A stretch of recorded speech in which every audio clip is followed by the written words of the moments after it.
All right, we've been going through a series called The Gospel to the Religious. We're looking at the Beatitudes in Matthew 5 through 7, also known as the Sermon on the Mount. There's a huge bug. It's always when I preach, I feel like. It's a bug and a cat. Anyway, all right, many of you have been challenged by these previous sermons. Maybe this is the first time you're hearing that it's very persistent.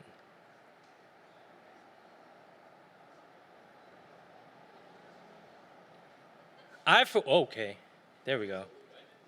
I, for one, love killing bugs because, dominion over creatures. Anyway, many of you have been challenged by these sermons. Maybe this is the first time you're hearing that, living a good life, a moral life, pursuing the American dream is far away and often runs counter to the gospel. Maybe this is the first time you've heard that you can't earn a good standing with God, but instead you need to receive righteousness.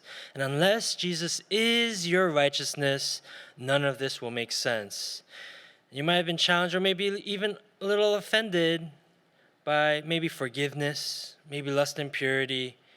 But today's sermon about money and generosity should blow all the other sermons out the water. It's because Jesus left no room for rationalizations here. No room for excuses. He used sharp words so we can't hide. Now, I want to be upfront here. It's not like every time, in the church we talk about money, it's not about, we want your money. It's not about that. Of course, yes, maybe, But ultimately, and what we'll see in this sermon is what money does to us. Okay, let's go through it by using 2 points to help us understand what Jesus was teaching. First, what money promises. Second, what a life of generosity requires. First, what money promises.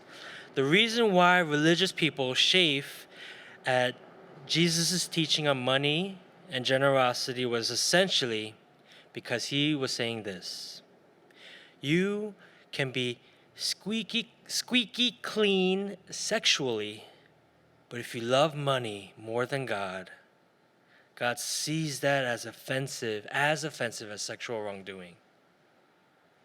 You can forgive others at great moral cost, but if you fantasize about money, then it has a hold over you like nothing else. Verses 19 to 21 illustrate very well the allure and power of money. And it's easy in our consumer, capitalistic culture to think money is all there is. After all, we believe that once we have it, everything in our lives will be okay. We strive for promotion, for level ups, for end-of-year bonuses, because we believe that if we have money, we will finally have a sense of peace, sense of freedom, sense of ability, an unassailable security, and we'll prove to our friends, our families, to ourselves that we are valuable. Money is powerful. It allures us. And even though it might be a good thing, it has a danger attached to it. It has the power, specifically, to blind us, to strip us, and to deceive us. Money has the power to blind us from seeing that there are complexities in life. We will fail to see the context on why someone is prosperous and why someone is down on their luck. We will be blinded from seeing their full story by only merely valuing them on their net worth. We will fail to see that even the money we have, there we go, Scott. We will fail to see that even the money we have is a gift of God. Even the gifts and intellectual ability that we have, being from a family of means, is all grace. Money will blind us to think that we deserve it. But money also strips us. It strips us of friendships that we normally wouldn't pursue because we might deem them not worthy. We will only network with people who will benefit us, who will improve our abilities, change our outlook, give us connections and fiscal agility. We won't associate with those who can do nothing for us. It will change the way we grade and value people, not seeing them as the image of God, but as objects for our benefit. It will skew the very scales of our hearts. Now, if you were obsessed with, Pokemon cards, let's say, you begin to see everything on the scale of a booster pack, that would be absurd, right? An apple is like half of a booster pack. $20, you know how many Pokemon cards I can buy with that? Invest in, right? Your scales in your heart will be skewed. Grading things, grading people on an absurd scale, stripping us from friendship just because we don't think we will benefit. Money has the power to do that. But money also has the power to deceive us. It will whisper lies to us. Retail therapy will help you get over that slump. Cosmetics will make you your true self. A new car will fill that emptiness you feel inside. All achievable at the right price.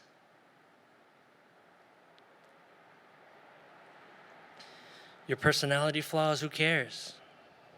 You are rude to that waitress, don't they know who you are? Money has the power to blind us, to strip us, to deceive us. But one caveat here, you don't need to have riches in order for money to have power over you. If you spiritualize your problems, if you say, I just have to pray hard, I just have to pray harder, and then God will send me money. I just have to do the right thing, and success will come my way. I just have to send positive vibes, and the universe will come back to reward me. You're still treasuring money, seeing it as a source of significance and security, things only God can give you. See, don't you see? The power of money still has a hold on you, whether you have it, whether you don't. You see now why Jesus didn't merely say, you just need to tithe more, you just need to give more, you need to do more. Jesus was aiming for the heart. Where your treasure is, there your heart will be also. No one can serve two masters. Hate one, love the other. Money is incredibly powerful. It whispers temptations into our ears, promises fulfillment, freedom, your best life now, if you give up everything for it. And if we let it, money will be a destructive force in our lives. We will cut relationships away. We will sacrifice health, our time, our family, in the pursuit of it. You see, it will ruin you not only financially, but spiritually, physically, emotionally. Now, do you see how this passage could be a huge slap in the face to the religious? Do you sense God pressing you to see just how much you've made money the operating system of your life? Right? If money has a grip on you, generosity will be the last thing on our mind. And yet what we need is to see what a life of generosity requires, our second point. Verses 22 through 24, Jesus talked about the eye as the lamp of the body, and here's what this means. Whatever you're seeing your life through, whichever grid you're assessing life with, will have a huge impact on the rest of your life. In other words, whatever you're asking to illuminate your future will determine how you view things today. And Jesus continued to say, you cannot serve two masters. You will hate one and love the other. Now, what does this all mean? Do you have anything in your life that you must have in order to be happy? You absolutely need it. If you don't have it, you'll drive yourself to the ground to obtain it. The moralizer says this, unhappy? It's because you're not following the rules. Obey the rules and you'll feel good. That's how you'll know you're a good person and right with the world. The psychologizer says, unhappy? Well, it's because it's of your low self-esteem. You're acceptable just as you are. Guilty feelings, feelings of shame, kick them out. Positive vibes only. The materializer says this, are you unhappy? Well, it's because you don't have enough in your life.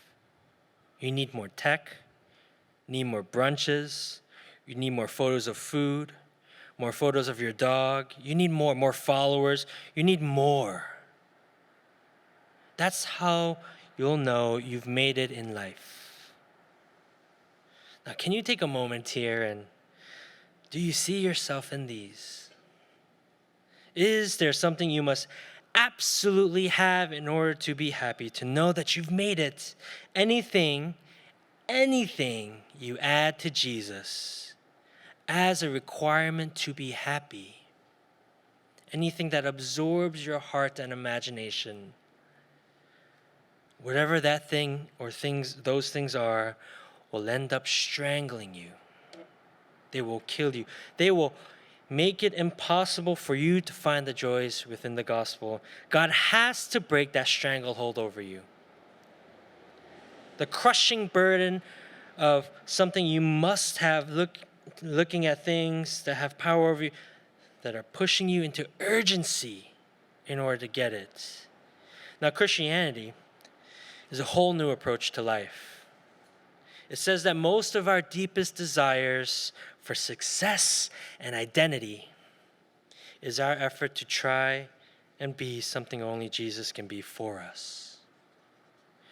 In other words, you're not accepted by the purity of your heart or because how much is in your bank account or how successful you are or where you come from.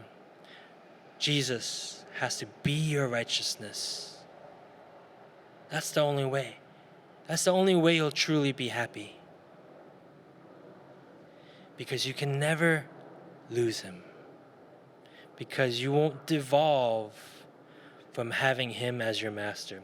A Christian is somebody who sees that it's not a lack of blessing and wealth, but a lack of righteousness. Not a better house, not a better car, but what you're thirsting after is righteousness. It's not a material thing, it's a spiritual issue. And unless you see that, you will always try to prove yourself by doing and earning more. Christian is somebody who sees the law and says, I'm starting to see a kind of life, a kind of joy, a life to be lived. I want to live like that. I want to love like that. With that kind of courage, that kind of compassion, but I can't do it. I need Jesus to do it for me. I need Jesus to fill me because I can't do it myself. Someone who says, I've been trying to use God to get my desires. I've been bargaining with him.